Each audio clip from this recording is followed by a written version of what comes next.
Welcome back to the All right, hang on. We got to mention our sponsor. Our sponsor. Yeah, from the people that brought you Diet Agent Orange and Agent Grape. That's right. Comes Soylent Green. Yes. The food with personalities. Soylent Green is to die for. Brought to you by the Soylent Company. Soylent Green. On sale now. Only $19.99 a box. Buy it. All your friends are on it. They love to have you for dinner. Sure.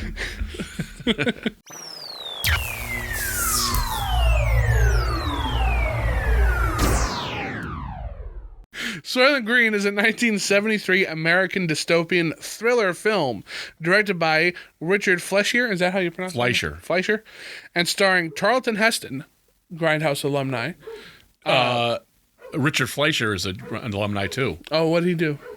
He directed Fantastic Planet. Oh, Voyage. Fantastic Voyage. He also directed 20,000 Leagues Under the Sea. Oh, cool. Conan movie, stuff like that, yeah. Lee Taylor Young and Edward G. Robinson in his last role. It is based on a book from 1966 called Make Room, Make Room. Right. They didn't call it Make Room, the movie, because there was a TV show called Make Room for Daddy, and they didn't want them to get confused. You know... That's why they didn't call it that.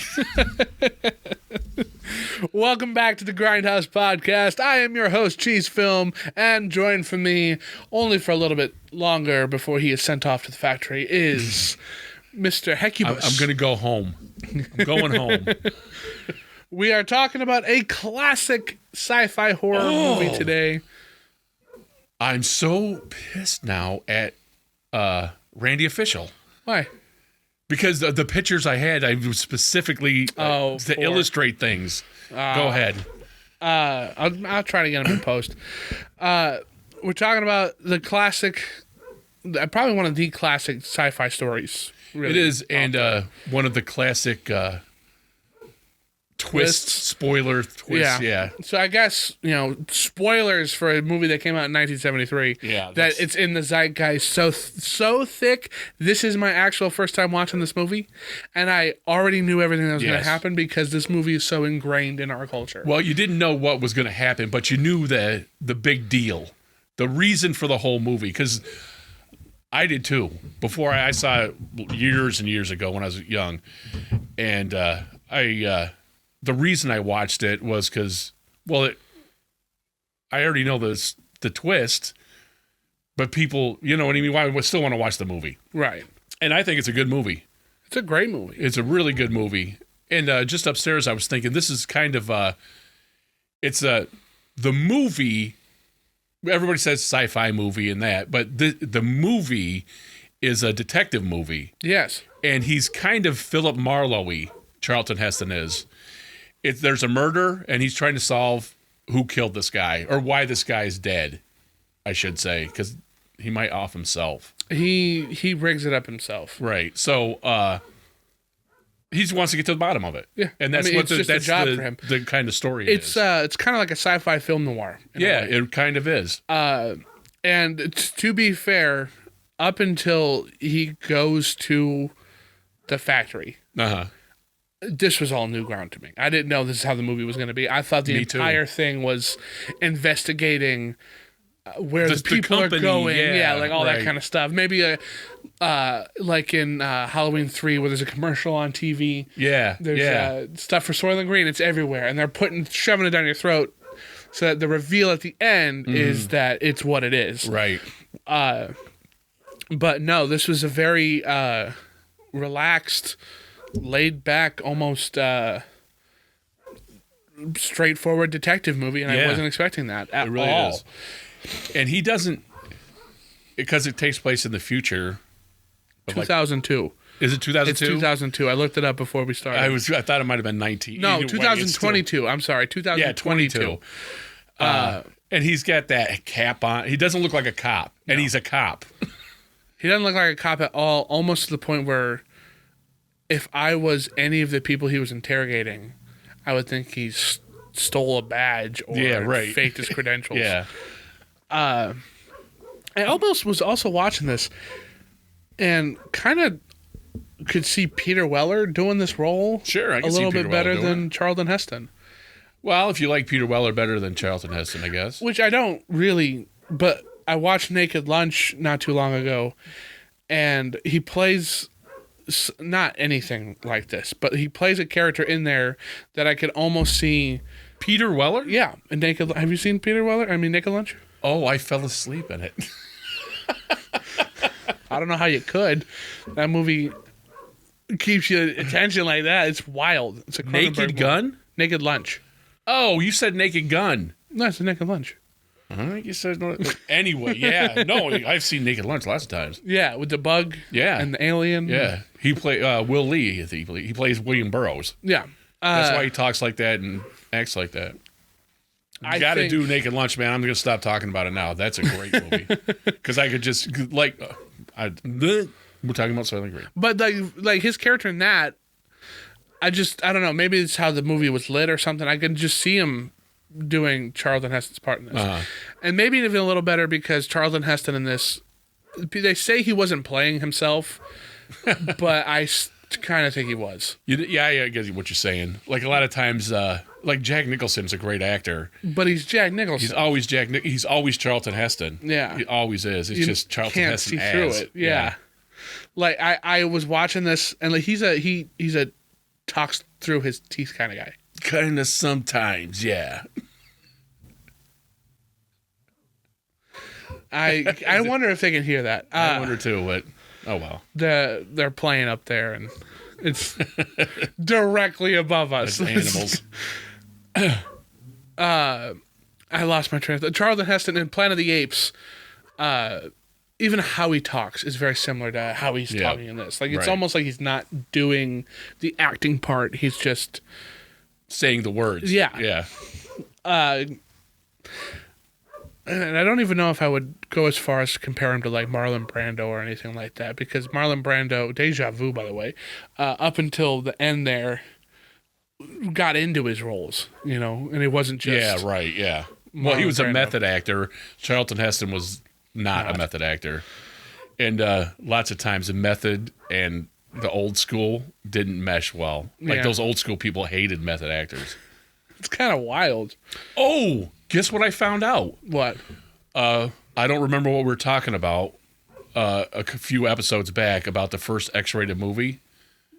The movie that was not a dirty movie, a movie that was rated X. Yeah. It was directed by Brian De Palma.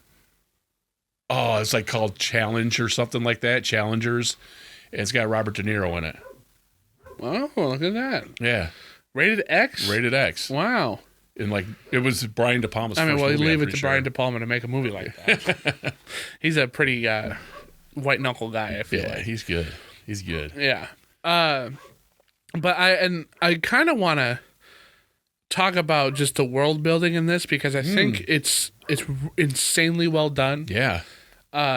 Almost. I mean, the movie, it's overpopulated. Everybody's overpopulated. Right. The world is overpopulated.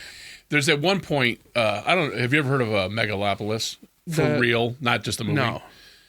Back in the day, like shortly after this came out, because I remember they were talking about how cities are going to be so populated that they're going to be like the Country West Coast cities? or East Coast would be New York City. Yeah. And they say in this movie, like the city basically goes from New York City to Philadelphia. Wow. It's that big. And they have to be that big so it's not overcrowded. It's that big and it's overcrowded. Yeah. So they, at one point, expanded the cities out into like the wildlife. Yeah. They put more people in, but then people just kept going, which was a real fear. Yeah. Up until recently. And they were planning for it. Yeah. Just never happened. In this, there's a tycoon, because if this takes place in 2022, the reason why I keep saying the not so distant future of 2019 is because one of the books that is shown from Mr. Soylent himself's office. Says Soylent Company history years 2015 to 2019. Yeah, something like that. So I figure that's when it was. But that means that this whole thing was thought of by the corporate elite way back then. Yeah, and was, exactly. You know, that's how they did it. And there's I keep wanting to say I think it's a John Locke poem or something where it's how to starving families what they should do. I always want to call it an inconvenient truth, but it's not that. But what you do is you have a baby, 2 babies, and one of the babies is meant only for food. It's supposed to be dark and a hard read because he goes into like how you can prepare it and stuff like that, and how just screwed up society. It was a mirror to society. Like you've got people starving in the streets while your higher classes of citizens are not feeling the effect of anything at all. Right, it's exactly so it's a mirror to society there, and that's why it lasts with you, because it's a very, very dark and disgusting thing to do, but it's a viable way to keep your life going. Right. And it sucks. Yeah. And this kind of takes that approach too, where it's a terrible, terrible, terrible situation to do, but we have no other alternative. Right. Like, the dead are piling up, the food is going out, you've kind of created your own road, and now you have to walk down it. And that's something I like about this, is that there isn't a big bad guy. Yeah, well, the big bad guy is the corporation, but because, and I'm saying that, it's, this is like an environmental move, the book was, and about overpopulation and stuff like that. Yeah. But they don't have to eat Soylent Green. They eat real meat. They have all that stuff. At one point when he's investigating, and corruption is so rampant that Charlton Heston goes in there and just starts taking stuff. Yeah, he just takes their meat, takes a lot of their food, and he has a dinner with Edward J. Robinson, who's their roommates. They're just roommates, and the other guy works for the police department too. And he's like showing him stuff. Look, here's real tomato. Here's a real piece of celery. And they have a dinner, and he remembers this stuff because he's old.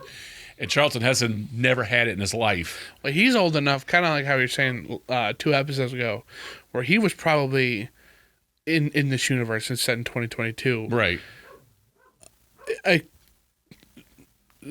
10 years old when the book came out, kind of thing, in 1966.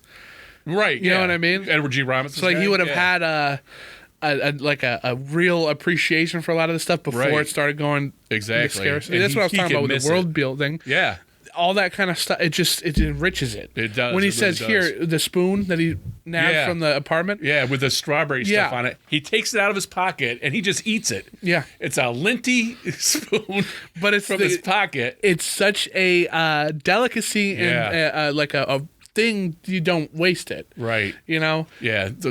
I'm going with the Wilbur, but that's Edward G. Robinson is such a good actor. Yeah.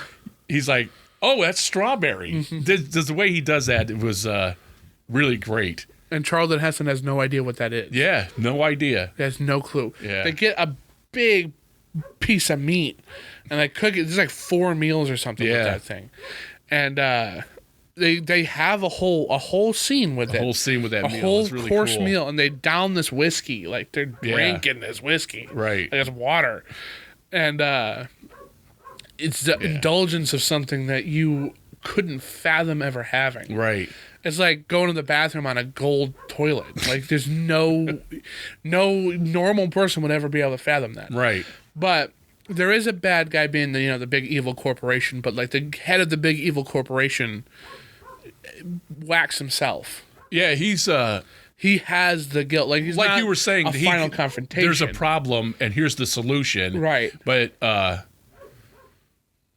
only mean they're the bad guys because they're not really part. The solution doesn't affect them negatively. No. It affects. They're still going to go on being the same. And it is just too much to take for these people that find out. But what I was talking about with the corruption, he just takes stuff he takes a bunch of stuff, and he's reporting back to his captain, and he says, well, how much did you get? And he says, as much as I could take. Yeah. And it was a given that they're going to go in there and just take whatever they wanted. Whatever they can. I mean, like... Including the one guy's furniture, which is another world-building thing. It's so overpopulated that there's people that are on the street constantly. It's almost ridiculous. Yeah. Like, he goes up and down these stairs. He's got to climb over people all the time to get to his little tiny apartment that he has to share with another person. Yeah. Where these people have giant apartments. The richest people have the big apartments. And so he's got a roommate, but the bad guy that he's like tailing, he goes to his apartment and it came with furniture. The rich guy's thing came with furniture too. Furniture is just a woman. Do you know what I mean? And that's I think that's really, especially in 1974, kind of a reflection, a sci-fi thing, because they're showing that women aren't people. They're furniture. That came with the place. And there's the women's lib kind of stuff was coming out at this time too, and they're showing how crappy society is to women, basically. And it's holding a mirror up. The rich guy's furniture, it's so terrible. That's just as disgusting to me as the Soylent Green. Soylent Green stuff, yeah. She's like, I hope the new tenant is going to like me. You know what I mean? And to have to live like that. Right. And the same with the killer guy's furniture. You know what I mean? It's not like they're not spouses. They're objects. There's an object, yeah. And then Charlton Heston, he took all that crap, the bourbon and all the meat and stuff, and went to shared it with Edward G. Robinson. Then he went back there and he was going to use the furniture. Yep. But he got interrupted, basically, and it was. But he kind of. She was just going, okay. It wasn't like, come on. He wasn't assaulting her. No, do you know what I mean? But it was just taken for granted that I'm sitting in this chair. I didn't ask the chair, hey, and it's just terrible. No, it is terrible. It's horrible. It is. It is really disturbing, and a great way to illustrate it. That's what I'm trying to say. Yeah, and the world building aspect is just great. But it does feel like he does have a respect for her as a person too. Mm-hmm. Because there's parts of like she finds out who's gonna own her next. Yeah. And he's like, well, he's a good guy, he'll take care of you. He's not gonna hurt you, kind of thing. And like she's like, I want to run away with you, and he's like, I would love that, but I can't. Where are you gonna run to? Right. So it wasn't just like, and this is another thing, they could have all the opportunity to make a face be an evil guy. Mm-hmm. And they have a whole confrontation at the end where Charlton Heston's like, "You'll never get away with this," and he's like, "I already have." Yeah, it's on every like that whole kind of cliche thing. They don't have that. No, have a whole thing where he's like, "Well, you were never really anything to me," But no, he does care for her. It's not, even though it's a mirror in your face, and if you don't like it, you have the power to change it. Right. Not every single person takes advantage in a negative way. Right. And that's what's kind of grounding this story in reality too. Yeah. Like it's not just some fantasy where it's like, oh, thank God that's not me. Right. It's like, well, this is how I would treat it, and this is how I'm watching somebody else treat it too. Yeah. So you can connect with it more. Because at one point the furniture all have a party kind of get together, and that like the doorman or the manager of the building is like, what are you doing here? Get back to work. And then Charlton Heston comes in. I think he hits one of them. And Charlton Heston's like, he goes like, off on him. Yeah. He ain't gonna do that. Because they're not just, I don't know. They're people. Yeah, they're people. And when they're people, the furniture's people. Well, and it shows that like those in power and those who have money, and I guess this is wildly relevant today with everything going on. Yeah. They don't view poor people as people. They view them as a means to an end. Or a problem. But when you are part of that group and you see the injustice and you have the ability to stand up to it, he stands up to it. Right. And I think that's really awesome to see. Yeah, and he's a part of the authority, too. Yeah, who can do something about it. I keep thinking of this. I can't remember what it was from, but like Charlton Heston, he don't want to get fired. His job is... he don't love it. Do you know what I mean? He's not doing it because he loves it. It's a job where he gets a stature. And then there's some movie like that. I think there are cops that are like, you're either in this society or you're nothing. Because like he gets to have an apartment because of his job. Edward G. Robinson's still there because he works with the police department. Yeah. If you didn't work for the police department, you're on my step. This is where I'm going to walk over you. Yeah, right. Yeah. It's very early days of America when all the immigrants were coming over. Like I don't remember what era that was, but how they're saying like there's like 3 to 4 families in a house at a time. You know what I mean? Yeah. That's what it looks like, and it's cramped and almost super depressing. You know? Yeah, right. And it's supposed to be. That's. Again, with the world building, it's supposed to be like oppressive. Just looking at it, everything is claustrophobic. Yeah. Like even his apartment's claustrophobic, getting in and out of it. And then the rich people's is not claustrophobic. It's all open. There's no escape from it, too, because you got a claustrophobic apartment, and then you get all the way out into the street, and it's a packed street, too. There's nowhere to go. Right. And then we see the world in the prime life or the high life, and it's just wildly different. Yeah. It's addictive and... alien. Yeah. And that's another thing with the world building, the scoops. They have... they're basically dump trucks for people. Yeah. And at one point, the Soylent Green comes out, and they're going to run out, and they're like, uh-oh, there's going to be a riot. Get the scoops down there. They don't try to get more product. They just get a giant truck and they scoop people up and dump them in there. And nobody says anything. Right. That's just the way it is. Nobody questions anything. Yeah. And they're still alive in there, too. Yeah. And it's just insane. And like they're selling this soil. It's not government supplied food either. No, they're selling it. You have to afford the low grade meat. And they have... you could buy a bag of broken... The Soylent Company makes different things and different colored ones, and you can buy a bag of broken stuff. It's like that. The discards. Yeah. It's pretty dystopian. And I thought Soylent Green was a drink. I thought it was... And so this is how I thought going into this. That it was going to be more of a gritty... guy versus company movie. Yeah. Where he discovers the secret and tries to take him down. And at the end, he fails, but tries to get the word out that Soylent Green is people. Spoiler. I thought Soylent Green was also a drink, like a nutrient drink that people were drinking. Right. I didn't know it was going to be dystopian. I thought this is kind of like the new wave of what to do. Like it's trendy, kind of thing. Okay. Drink it and you'll feel like you've just got a new life kind of thing. That's not how it goes. Soylent Green is crackers. They're like crackers. Yeah, they look like crackers. And they're factory made, and it's all there. And this is another thing that's kind of cool is it's so automated. It's so machine. Yeah. Like they pick them up, put them in this thing. They slide down a conveyor belt. Like crackers come out the other end. Like it's. Oh, what is that word I'm looking for? But it's automated. It's so automated that like even the employees who are working at this thing don't bat an eye. Right. To what they're doing. A lot of them don't even know what's going on, because what they're told, there was Soylent Green is new in this world. Mm-hmm. The green version is new. Soylent means soy and lentil. And that's what the other crap was made out of, was soybeans and lentils and other stuff.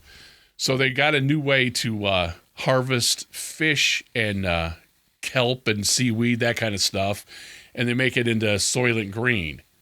And those books you were talking about, he grabs those books and he has Edward G. Robinson is a researcher. That's what he does. And he can't read. Yeah, Charlton Heston can't read.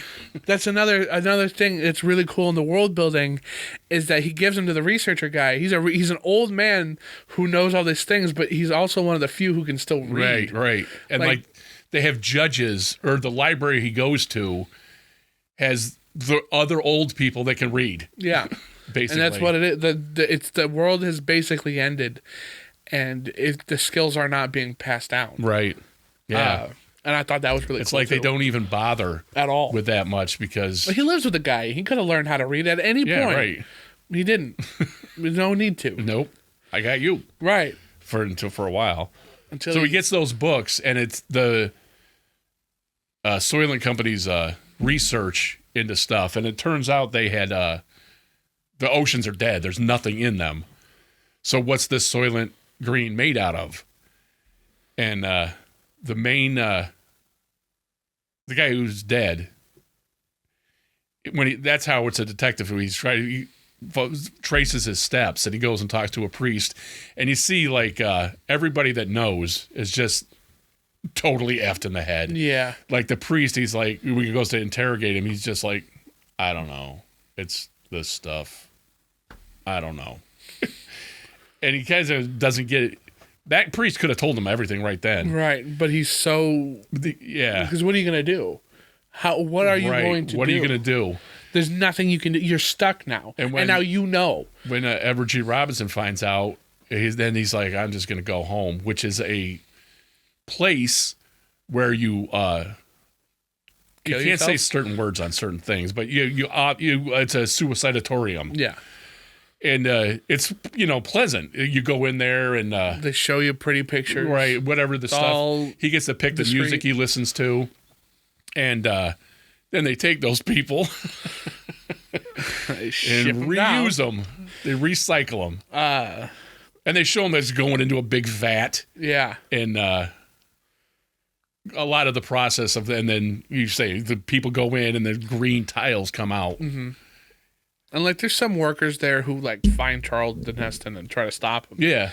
So, they know what they're doing has to be the secret of most secrets. Right. Because if the secret gets out... What's going to happen? Yeah. Well, that's another thing I was noticing. There's a shootout, and Charlton Heston gets hit. And I'm saying that because he gets carried out on a stretcher. Yeah. And there's always people everywhere, and he's saying, don't eat Soylent Green, it's people. The people aren't like, they're just watching him go by. They don't even care. They don't have any reaction. They don't. And he's screaming, it's Soylent Green, it's people. And he had that reaction. Edward G. Robinson had a terrified reaction. The priest does. But for the most part, nobody just cares. Watch him get carried off. That's it. Just how people are. Yeah. I mean, that's so relevant to today too, man. Breaking news, this happened, and and then they just go about their day. What are you going to do? Well, that's you can barely take care of your own right now. How you can take care of somebody else? So it's rough. It is, and that's what when I was saying crap. There's the pictures I had that may or may not be on there. Every place that you go to there's people everywhere all the time. Yeah. Except on the way to that home place. There's nobody around there. No people are around the suicidatorium. No. That's the only place there's ever any space. I was thinking that when I watched it. That's really cool. That was a good idea. I was also thinking, once I acclimated to what this movie actually is, that this is kind of like an extended Twilight Zone episode. Yeah, it could be. Or like a Twilight Zone movie, because it fits right in with how the Twilight Zone is. It's very what would you even say to describe a lot of those twists where it's to serve man, where it's existential, where you can't, there's nothing you can do about it, or you're the last man on the planet, but you're actually not. It's a bet the whole time. Yeah. There's helplessness to it. Yes. Yeah, helplessness. And you pose with the question of what would you do? This does not have a happy ending. No. I like the final shot, though, where it cut into the hand and it crops it in on just that, which apparently, I don't even know if that has anything to do with the book. I thought that might have been one of the book covers and they're recreating it, but I don't think it had anything to do with it. I don't think so either. And I guess the book is different. Like, it doesn't have Soylent Green as people. I don't even think Soylent Green's in the book at all. I think it's something else. Yeah, I think you're right. I forgot. Something there or something like that. Because it's loosely based on the books, and I didn't even know it was a book until I was talking to a guy at work who let me know that it was based on a book. Yeah, the Pretty Women basically reduced to slavery is based on the fact that declining societies usually treat women like crap. And I had copied and pasted that from somebody, but that's another thing. They don't really mention money that much. But another thing is just that money's not worth anything. There's a lot of weird declining society things, and that's part of it. Half of the population isn't even a human being anymore. Yeah. Now, so on the Wikipedia, it brings up that there's year-round humidity caused by greenhouse gases, and this movie plays into the whole greenhouse gas a little bit too much. What do you mean? Well, every time you're outside, there's a smoggy green filter. Yeah, it does look like that all the time. You know what I mean? Yeah. Like, there's no, like, it's up in the clouds. Like, it's right. It's like it's prevalent everywhere. Yeah, it's everywhere. And I think that could have stopped being there. I do like, though, that they got the hitman with the weirdest gun who has the best silencer in the world. Yeah, because they silenced the priest. And I don't know, have you ever heard a gun with a silencer? Not in real life. Because all the video games and stuff is like a... Yeah. Oh, yeah. It's loud. It's still an explosion. Yeah. It's not like that. And if you hear it, you hear it. Uh-huh. And like, it's a confessional that he gets whacked in. Right. With people outside of it. And like, he leaves and they go in. But it's really a dark, not feel good story. There's no redemption. There's no redemption at all. It's just what it is, and it's a giant warning sign to society. And I do like how in your face it is with what it's saying, even with it's not preachy at all, but it is in your face. And you take the overpopulation, take the greenhouse gas. If it's too woke because they're talking about pollution, fine. But it's still, A, kind of what's going on today. B, a mirror to society, of any society that overinflates its own self-importance. Yes, right. You can even take all of the whole ecological disaster out of it. Yeah. And it still works. Yeah, you could. That's why it still holds up. I don't know if this movie's ever been remade. I don't know. Yeah, I think it was a TV show or something. But nobody was like, this is the remake, 2014 Soylent Green. You know what I mean? No. Okay. What do you mean? Like, it's a continuation of it? Like Ghostbusters and Ghostbusters 2016, where they remake the movie? Well, yeah, they remade it. I didn't ever watch it. I don't count. I only saw that TV Soylent movies. Green is a TV show for a while. Because I don't count stuff like that as a remake. Okay. Like, I don't count the TV Shining as a remake of the movie Shining. Oh, no, yeah, that's just a retelling of it. It's a retelling. The Soylent Green I'm talking about is a retelling of the Soylent Green story. Okay. So nobody has attempted to remake this movie? Not as far as I know. I don't know if this movie is in the Library of Congress, but this is one of the movies that should be. Yeah, it should be. And I kind of am interested. I might look that up real quick because it definitely should be. I'll tell you that you mentioned earlier that's Edward G. Robinson's last movie, and it was his 101st movie. And he was friends with Charlton Heston during the shooting of it. Mm-hmm.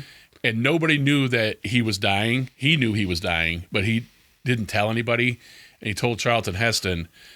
And then when they show the part where he does die in the movie, Charlton Heston those are him really crying. He's not faking that. They were good friends, and he knew he was going to die. And I think he died before it came out. He came either 2 months after they completed filming, he died. Wow. And he's if you ever see something with Edward G. Robinson, go ahead.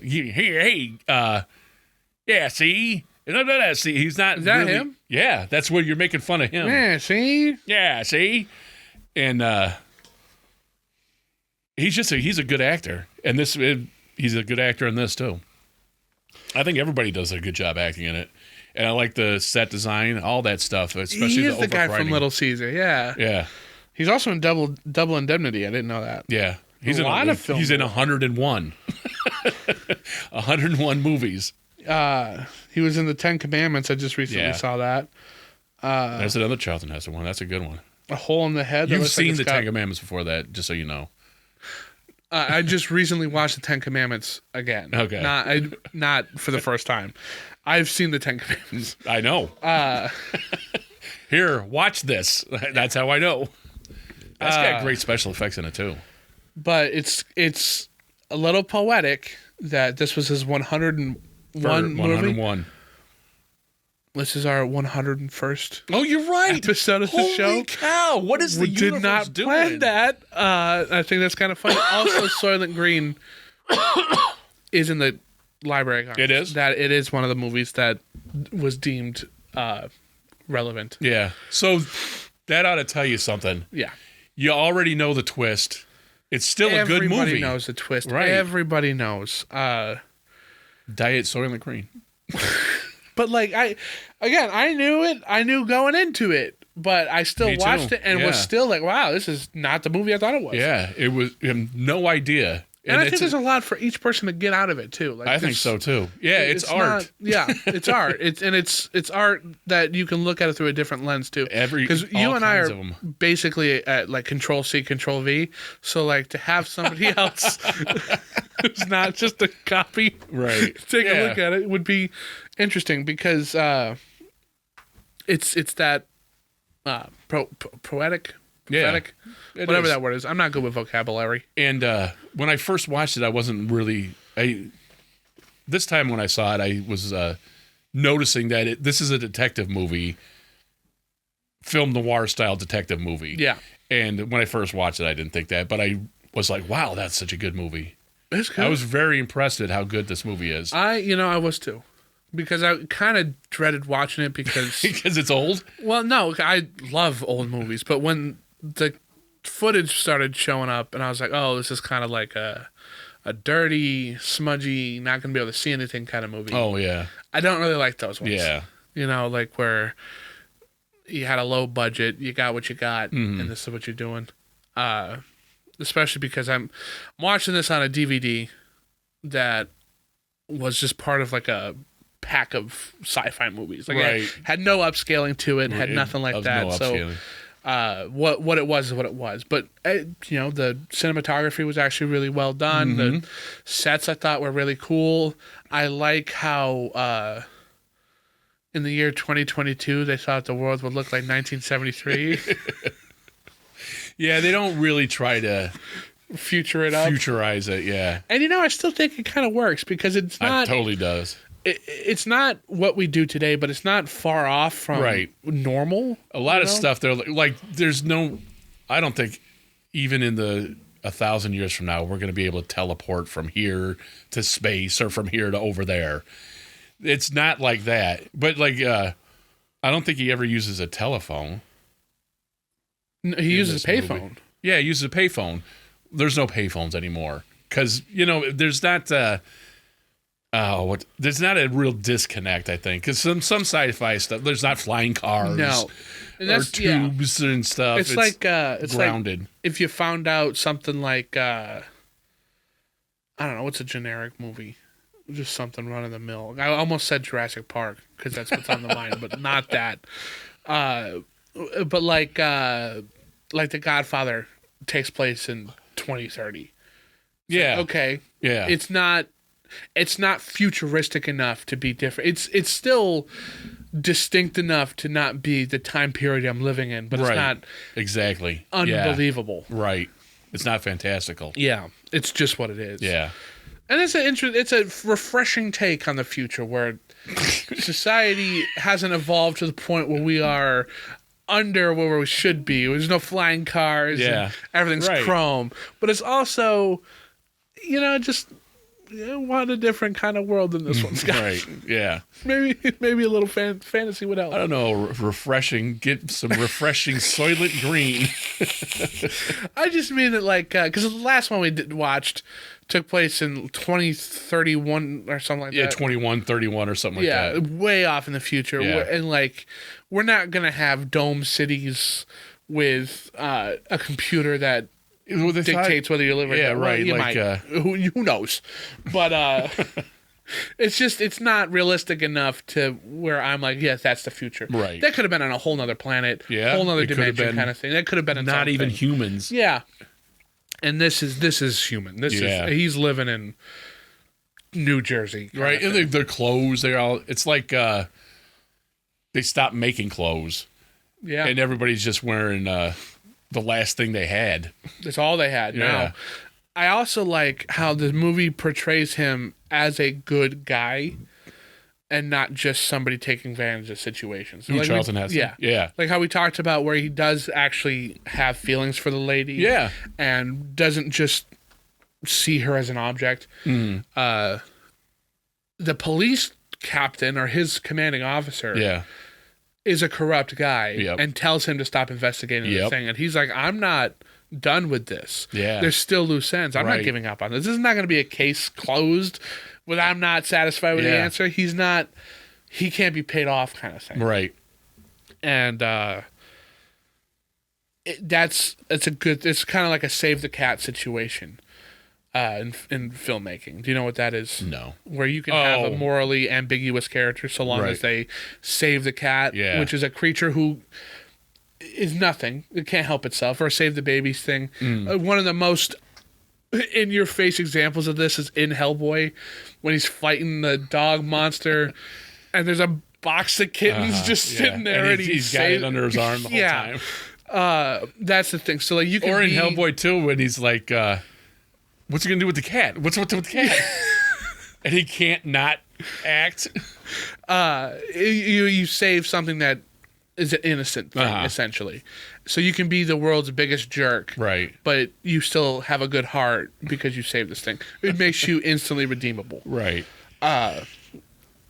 So seeing that in this movie, I want to really say when he starts, because he goes to have sex with a lady, but she says she's upset and worried about something, and instead of just telling her to shut up or whatever, he's actively engaging with her, right? Which I do think subliminally, at the very least, gives you a feeling of he's not just a guy who's taking advantage of situations. Right.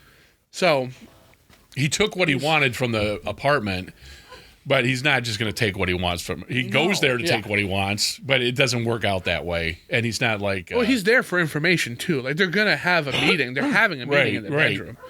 And then when the jerk shows up, he's not going to be pushed around by some guy. Right. No, he's Charlton Heston. Right. I also like how there's no race disparity either. They could have really played into a lot of things, especially with a movie that came out in 1973, where race was a factor. Charlton Heston's character doesn't act like he sees race. Yeah, right. Nobody does. And I think that's a very relatable and subliminal thing to do with the character, because there's never a point where I don't remember the character or the actress's name, but he goes to the one apartment looking for the guy who killed the rich guy. Yeah, right. And he could have been like, why? Because I'm black. I had to have been. Yeah, right. Part of this. There's none of that. There's none of that at all. And I think that's really. It helps with the world building, and it helps with his character development for the audience. But overall, I think this movie's fantastic. It is great. I'm very, very happy I watched it. There's a reason why you've heard of it. Yeah, holds and up. it's not just the people thing. It's a good movie. They pretty smartly make the technology believable too, to where there's nothing that's out of the blue. Right, exactly. But you mentioned the beginning too. They might be showing the credits, but they kind of show how the country goes from what it was in the 1700s, and then technology and stuff, and getting overcrowded and that kind of thing. That's pretty cool too. Yeah, and that's really the only preachy part, I think. There's a message, and the message is to look after one another. Right. I mean, don't really waste everything you got. But yeah, no, 10 out of 10 for me. A solid 2 thumbs up. I like this one. It was so good. So, spoiler alert, Soylent Green is people.